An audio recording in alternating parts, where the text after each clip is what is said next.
Time is 6 p.m., October 3rd, 2023. I call to order this regular meeting of the Oconee County Council. Let's begin with a moment of silence.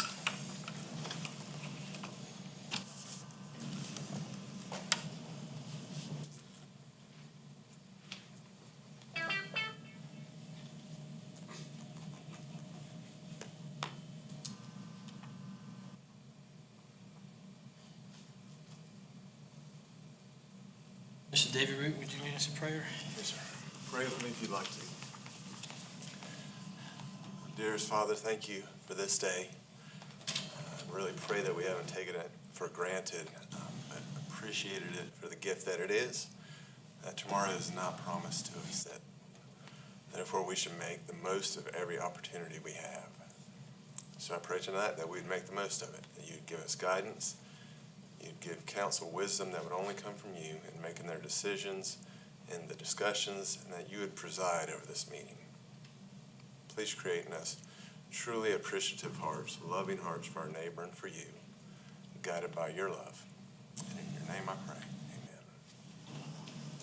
amen. Mr. Rick Bach, would you lead us in the pledge?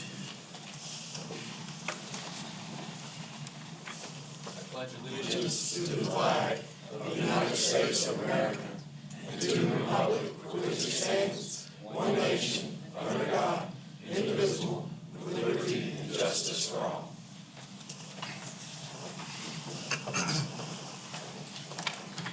Okay, next item is approval of minutes from September 19th, 2023, regular meeting. Make a motion. Motion? Second. Any discussion, any changes? Hearing none, all in favor? Okay, next we have county attorney comments, Mr. David Root. Thank you, Mr. Chairman. Just one. I just wanted to note for the public's edification that Project Galt is indeed, as has been reported, the Books for Less project. We will have the ordinance and the multi-county park agreement updated for public hearing and third reading. The special source revenue credit agreement does carry the name of the actual company parties. And that's all I have. Thank you, sir. All right, county administrator comments. Thank you, Mr. Chairman. I do not have anything or an update this evening. Thank you, ma'am. Miller's presentation to council by Ms. Christy Herbert, Oconee County Auditor. Ms. Herbert.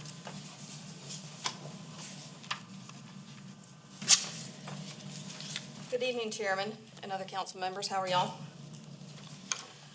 As auditor, you all know that I am tasked with the responsibility of recommending millage for Oconee County. I will recommend an operational millage to you to be approved, and I will set the millage for the bonds.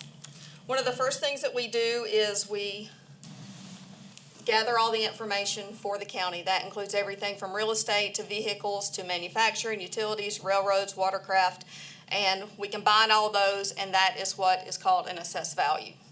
The three assessed values for the county are on the board. County operations is $640 million, and school operation is $460 million, and the school bond is worth $685 million. Those are all up about, the county operations and the school bond is up about 6% this year, and school operational is only up 3%, and that is due to the legal residential exemption. The legal residential exemption is growing because we have more people coming into the county, which makes the school tax credit larger. So that offsets the school operations.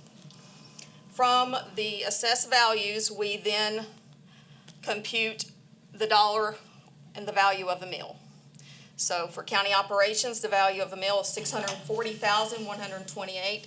School operations, $460,698. School bonds, $685,698.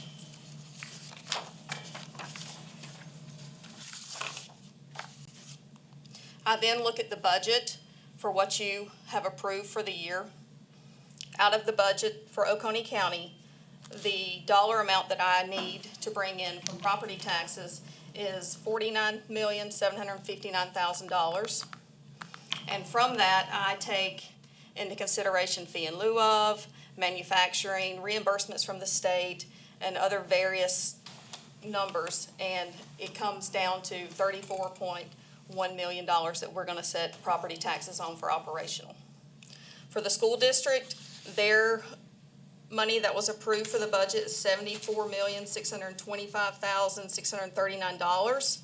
And from that, I removed the tier money that is reimbursed from the state, and that brings the dollar amount to set millage on down to $56,607,157.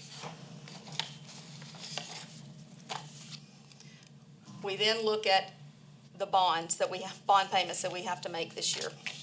The county bonds is $1.7 million, and the school district's bonds is $26.4 million. Keep in mind that with the millage last year, I covered the payments for the upcoming September and October payments. This year, Kiwi Fire District has a bond that the county is responsible for paying, and that will come out of their designated 17.5 mils. So the Kiwi Fire District operational will be 15.5, and the bond will set aside two mils for that.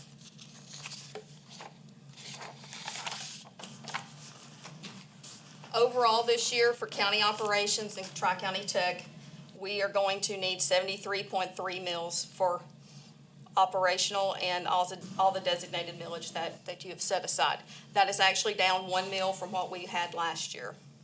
For school operations, 108.6 mils, which is a decrease of 3 mils. County bonds, it is going to be 3 mil this year, which is actually increasing 1 mil. School bonds is 30 mils, that is no change. So the total millage that I recommend for the 23-24 fiscal year is 214.9 mils. That is an overall decrease of 3 mils. And I'm not going to read these, but this is the millage breakdown, and that is the designated millage that you set aside this year, along with the operations and the school operations and school bonds. Some of the towns changed a little bit this year. Westminster actually decreased their millage. They are going down to 95.8, and West Union is going to increase their millage to 54.3. And beside Kiwi Fire, I just have it broken out where it's 15.5 for operational and 2 for their bonds. And that about does it this evening. Does anyone have any questions? Don't have questions. Ms. Herbert? Yes, sir, Mr. Chairman. Couple of questions to ask. As we've seen the growth in the millage rate, which is good, but we've also seen a decrease in, the amount of property taxes that each person is paying. The growth that we're seeing, I guess in the school, you kind of spoke of that we're having a lot more residences coming in rather than the second homes, or maybe the second homes are becoming primary homes. And I think we'll continue to see more and more of that as we continue to move forward. I actually used to use the actual number for legal residential exemption from the prior year, but in tracking it closely for the past 3 years, we can't do that any longer. So I actually increased it about 4% this year, just based on the legal residential applications that I know are going to come in once they get their tax notices, because they're going to get it and say, oh goodness, I forgot to apply for residence. And so they can actually do that, up to 2 years later, actually. So if they forgot in, 2021, if they're still within the 2 years from the time that they paid the bill, we actually will go back and refund them.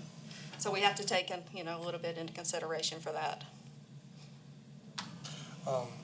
As we move forward into, this is the second year we've decreased millage, which is great. Looking into next year, if we move forward with a bond payment of $1.5 million to $1.8 million, obviously we won't know what that millage value is, but based on what you're showing, we would have to have an increase in the bond millage to cover the payment. And that would either be done by capturing growth from the next year or by a possible tax increase.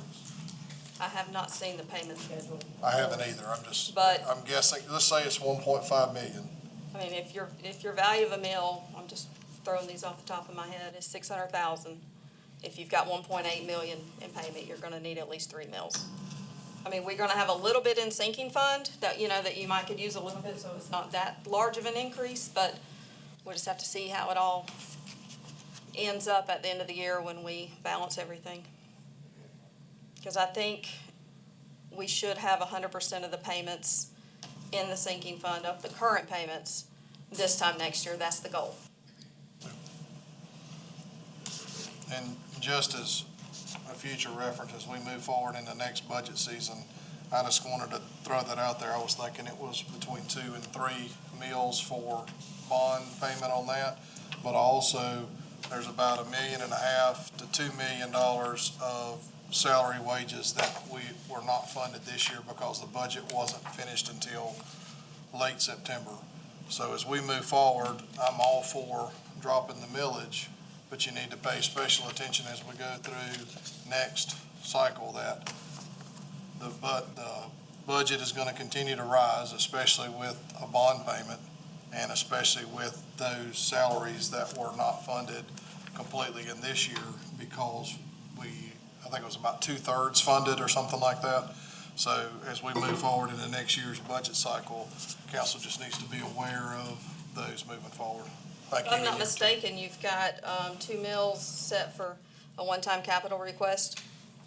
That could slide over to the bond payments, and that would help a lot. But, again, that will be based on what's approved next year. Correct. Thank you and your team for your hard work in that as well. You're welcome. Any other questions for Ms. Herbert or statements? I'd like to thank you too, because I know the time has been crunched on you because of the late budget, so thank you. I mean, it has been crunched, but one good thing that has come out of it is the assessor's office has been able to get all those legal residential applications in and get them all processed. So everything that has been submitted as of date is going to go out 100% correct. So that is one good thing that's going to come out of it. Thank you, Ms. Herbert. So I'd like to make a motion to accept the millage as Ms. Herbert's provided per the presentation. Second. Any discussion? I hear none. All in favor? Thank you. Thank you.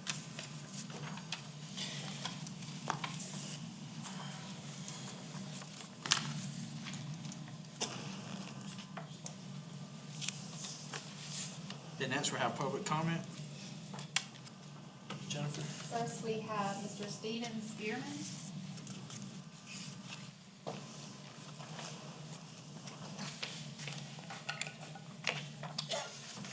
Good afternoon. Thanks for the opportunity to address the council my concern today. My name is Steven Spearman. I'm a real estate agent and investor in Oconee County.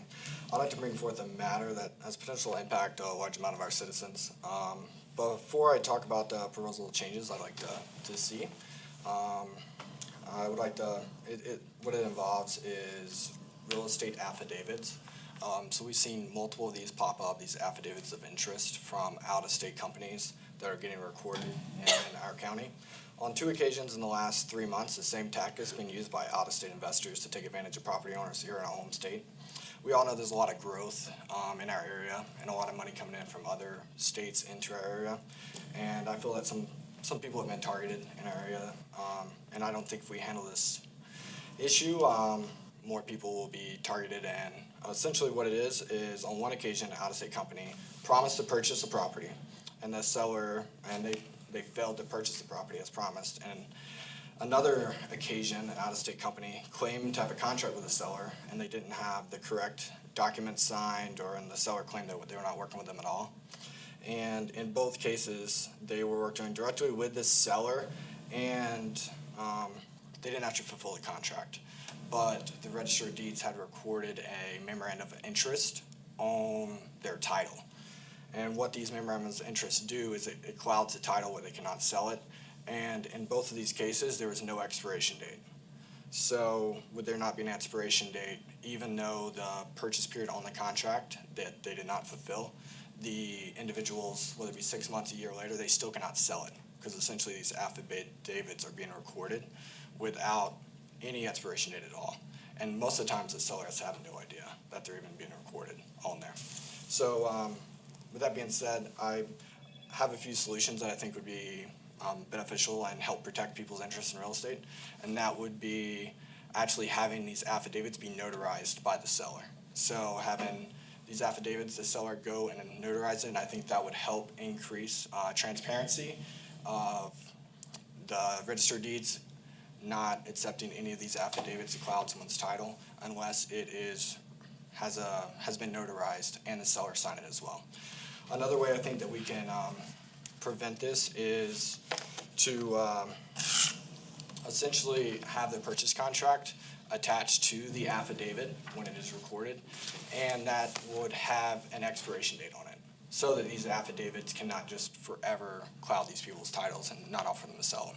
Because in both cases, one was in Anderson County and one was here in Oconee, even though the purchase agreement was not fulfilled and it had expired, the people, when they were contacted to remove these affidavits, were requesting money. In one case, it was $1,000, and the other case was $15,000. So essentially, these people were using it as a legal instrument to indefinitely hinder people's, or take an interest in someone's real estate. So that's my concern, and that's my potential solution, is just have them notarized before they can be recorded at the county, and then also have an expiration date on them. That way, someone can't just indefinitely tie up someone's interest in real estate if they don't fulfill it. Thank you. Mr. Jim Mann?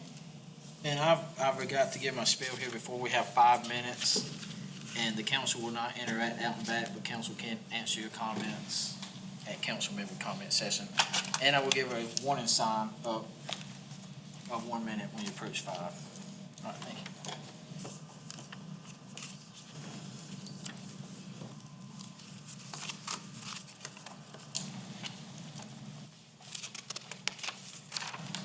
Mr. Chairman, council members, Ms.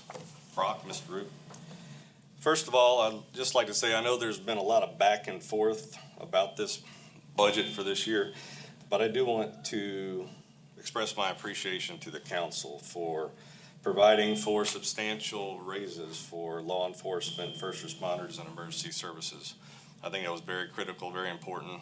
You guys knew that. Certainly the workers knew that, so I want to appreciate that. And just have a question coming from them, when can they expect for that to be distributed? And then on another point, concerning the infamous town hall on October 10th, that is going forward, but on or about September 25th, I did receive, I was contacted by the county administrator's office to advise that Chairman Durham had instructed the county offices not to, in effect, cooperate with arranging this public town hall. But regardless, the town hall is going to go forward. It'll be on October 10th. We're going to make all arrangements to make sure that the South Carolina legal requirements are followed. And again, all council members are welcome to attend. Thank you. Ms. Hannah Lowe?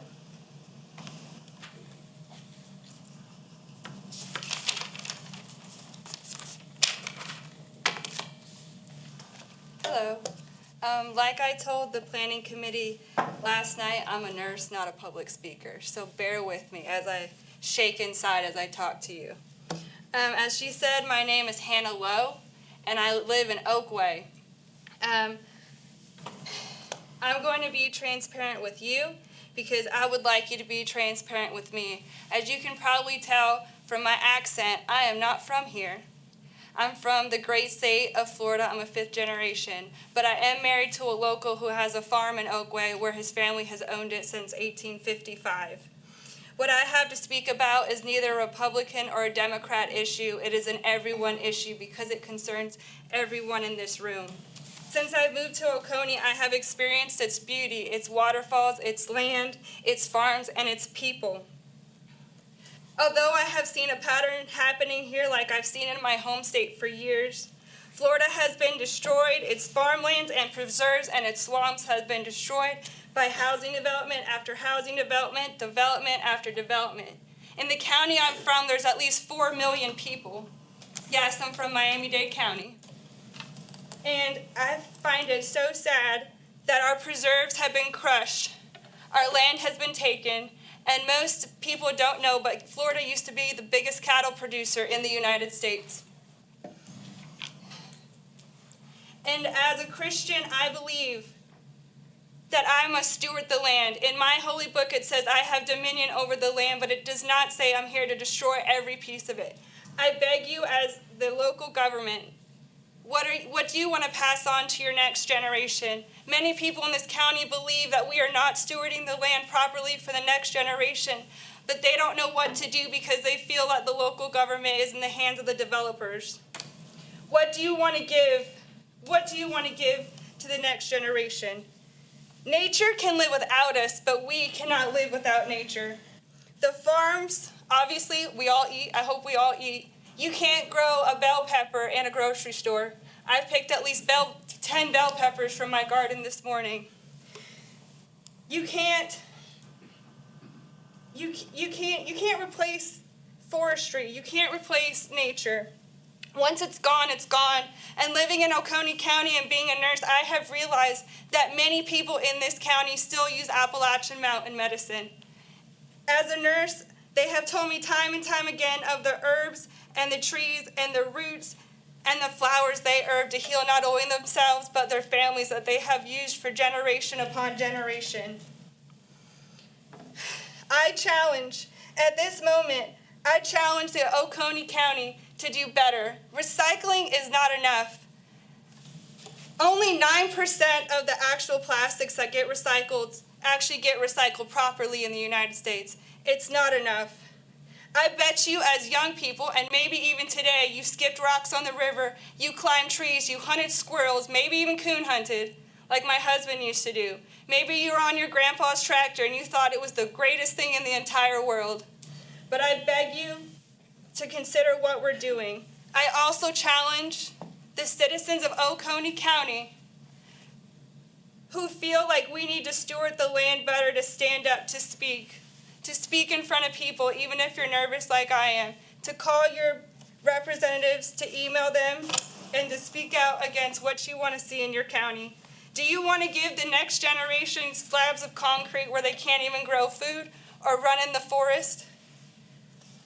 Thank you, and I hope you consider what I have to say. Mr. John Morey.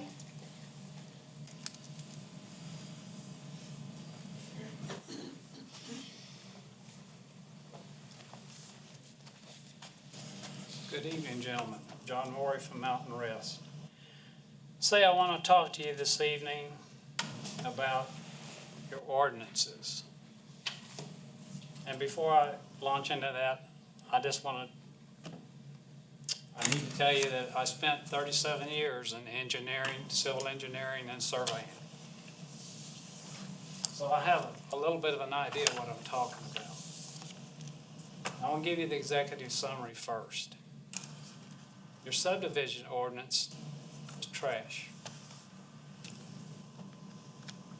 It was initiated in 1975, mainly using the Roads and Bridges ordinance that's been modified slightly, and ever so slightly.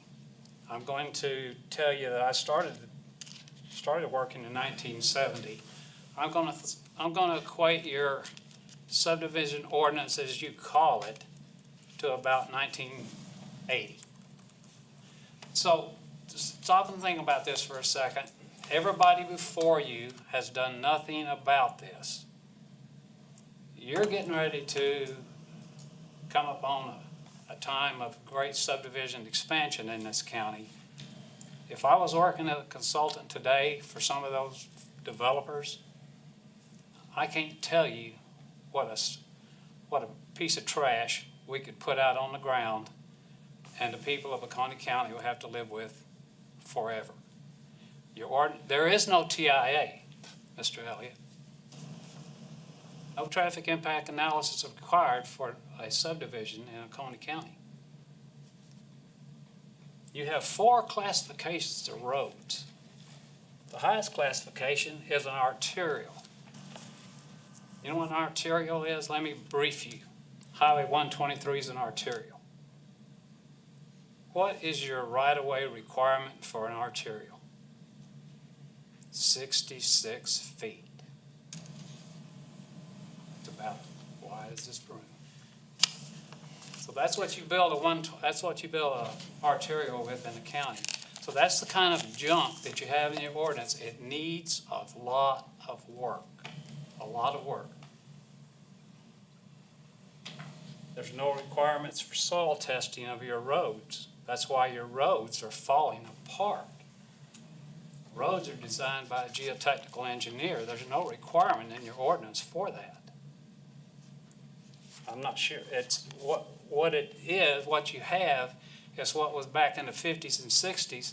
The county commissioner said, go out and build one of those roads. And the guy said, well, I'm going to put 6 inches of base and 1.5 inches of asphalt. What do you think? He said, yeah, that's fine. Go do it. And that's what we're driving on today, because you don't have a better methodology for designing those roads in your ordinances.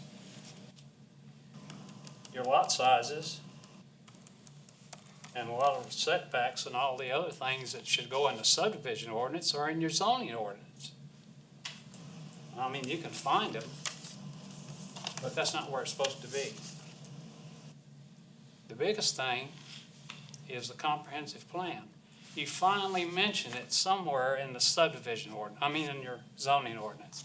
It's mentioned twice. I spent a couple of hours going through these ordinances. So it's mentioned twice in your zoning ordinance. That should be the basis of your subdivisions, should be your comprehensive plan. Just because somebody wants to do something doesn't mean you should let them. What it means is you should let them follow the rules and regs so that they will put something on the ground that everybody lives with forever. It doesn't go, subdivisions don't go away. You don't, very seldom do you dig one up and start over. So those, I just call upon you to think about it. If y'all could get together and come up with some way to start looking at your subdivision ordinance before you get it, just comes down around your head. This is your chance. The people before you have kicked the can down the road, and this could be your day. I appreciate you listening. Thank you. No further speakers. Speakers. Council member comments? Yes, sir, Mr. Chairman. So I understand what the gentleman was saying about real estate. I have to take money out of my pocket every month because I pay for a life lot with Norton just to make sure my title's not messed up or somebody steals my house. And the same thing applies to what you're talking about. So, it's all over the United States and it's happening. The farmland, we're the #1 producer of poultry in South Carolina with a number of 3 or 4 producer of beef in South Carolina. I pride myself in that. We need to protect the farmland, and also we need to have development standards. I know we've been working on development standards in planning commission, and it gets kicked around and it goes away. We've talked about it up here, and it's almost too late. Let's do something. Dadgummit, I'm mad. Let's do something. It affects everybody in this room. I don't care where you live, whether it's Fairplay, or Mountain Rest, or Salem, it affects everybody. It's not about property rights, it's about protecting your property rights. It's about living together as a community and enjoying living here. Let's do something, guys. If the planning commission can't do it, the planning committee and economic development committee can do something about it. Or if y'all can't do about it, let's do something about it. But it's almost too late. We're sitting here, we've talked about it, the planning commission's talked about it ever since I've been on council. Off and on. Yes, I'm mad. Let's do something about it, guys. Thank you, Mr. Chairman. Thank you, Mr. Elliott. Other comments? All right, hearing none, we have no third readings of any ordinances. All right, we have second reading of the following ordinance, ordinance 2023-17, and ordinance authorizing pursuant, Mr. Root had corrected me on my legal lingo, pursuant to Title 12, Chapter 44 of the Code of Laws of South Carolina, 1976, as amended, the execution and delivery of a special source revenue credit agreement by and between Oconee County, South Carolina, and a company identified for the time being as Project GALT, acting for itself, one or more current or future affiliates, and other project companies, collectively company, providing for a fee in lieu of ad valorem taxes incentive, providing for a special source revenue credit, creating a or modifying an existing joint county industrial and business park between Oconee County and Pickens County so as to designate the property of the project as part of the park and other related matters. Do I have a motion? So moved. Second. Mr. Elliott, motion second. Mr. Davis, any discussion? Hearing none, all in favor?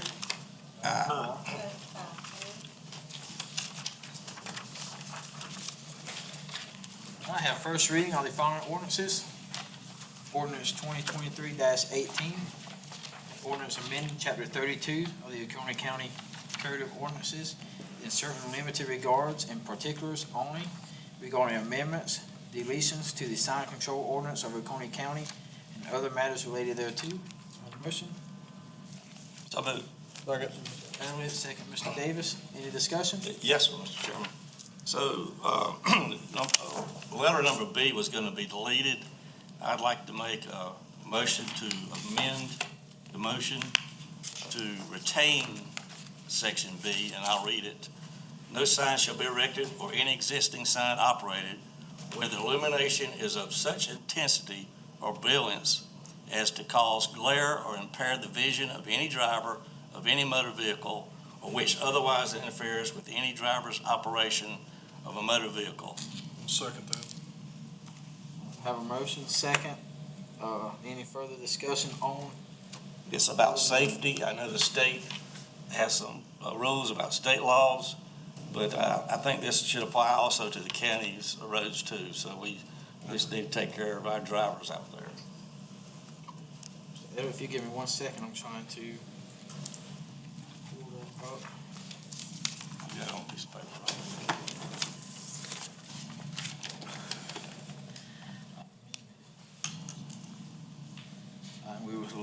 We was removing section Bravo of section 6.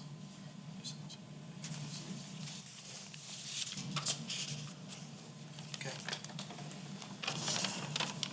We have a motion and a second. Any other discussion? All right, so let's vote on Mr. Elliott's amendment to the ordinance. All in favor? Aye. Okay, now we're back to the amended ordinance. Is there any further discussion on the ordinance? Hearing none, all in favor?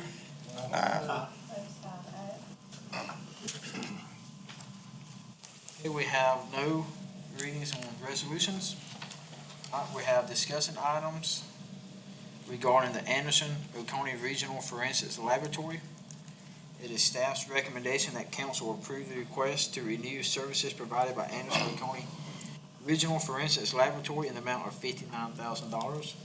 Approve this expense in future years as long as it does not exceed the approved budget amount. So any discussion regarding this?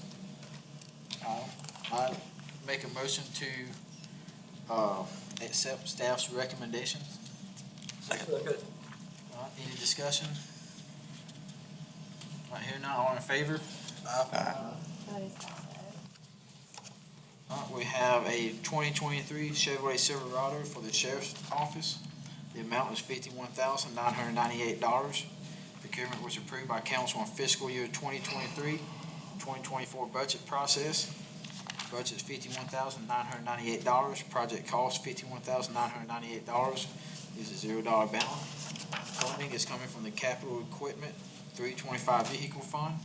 It is staff's recommendation that council approves the purchase of one Chevrolet Silverado from Love Chevrolet of Columbia, South Carolina, in the amount of $51,998. Do I have a motion to accept staff's recommendation? Second. Motion second. Any discussion? All in favor? That is 5A. I have procurement number RFP 23-01. Classification, compensation, and time use study. Amount is $59,500 from the administration department. Procurement was approved by council in fiscal year 2023-24 budget process. Budget $59,500. Project cost $59,500. Leaves a zero balance. Funding for this project will come from open position salaries. It is the staff's recommendation that council approve, one, the award of RFP 23-01, classification, compensation, and time use study to Evergreen Solutions LLC of Tallahassee, Florida, in the amount of $59,500. And two, authorize the county administrator to execute the contract documents for this project. I have a motion. Make a motion. I have a motion, Mr. Hart. Does I have a second? Second. Second. Is there any discussion? Yes, sir, Mr. Durham. I want to thank you and council for the salary increases for law enforcement and for the emergency services. But my experience with consultants is they tell you what you already know. So for $60,000 taxpayer money, we're going to pay somebody to tell us that we know we're not paying our folks enough. My recommendation is we go back to the step and scale. We have plenty of time to refine it. I know that everybody didn't agree with parts of it. We got, 5 or 6 months before we start the budget process again. Refine that so that we can all agree on it without spending $60,000 on consultant telling us that we don't pay our people enough. We could take that $60,000 and start fixing our building codes department, which we all know is broken and have heard about from the public for the last 2 meetings. So I'm sorry, I'm going to have to vote against it. Any other discussions? Yes, one of my major concerns, if y'all move forward with this study, when it comes back and states that the amount needed is $5 to $6 million, then what do you do? Because I think it was kind of said, once we get this stuff done, because this was kind of thrown around early in the budget process that we were going to have this done by October, November of this year. And it was understanding of how long and how big a project this is. So in my opinion, if you're going to go spend $60,000 to have somebody come in, it not only takes $60,000 away from something that we can use it for through salaries. Building codes is a perfect example after what we've had that last time, and address a couple of departments that are in dire need, road construction, our bridges, those departments that you could divide this money across the board. Are we still under a hiring freeze with No. any departments? There are 3 positions that were not requested to be lifted. Okay, so we still have that out there. So we've got $60,000 that we're, in my opinion, using it to already know what's out there. And you're gonna take time away from your department heads that are having to actually go and do this work with consultants. And if y'all have ever, I don't know, maybe y'all have all been a part of consultants before, but it takes a lot of time out of the day-to-day operations that we're already short-staffed. So you're gonna take a consultant to come in, we're gonna spend $60,000 to come in here and tell us that these departments are $10,000 to $15,000 underpaid. And I know there was a complaint about a specific one, why it was chosen, I don't know, that this specific person was getting $20,000 where the people below were getting nothing, which is not really a true statement, but that lower salaries in our county needs to come up. Nobody needs a study to know how to do that. And if we took $60,000 and said, hey, everybody that makes below $33,000, we're gonna take this $60,000 and divide it among that number. I don't even know what that number is. But even if it was $300 or $400, it's a difference to their day-to-day operation. So I'm just saying, I'm definitely not in favor of it.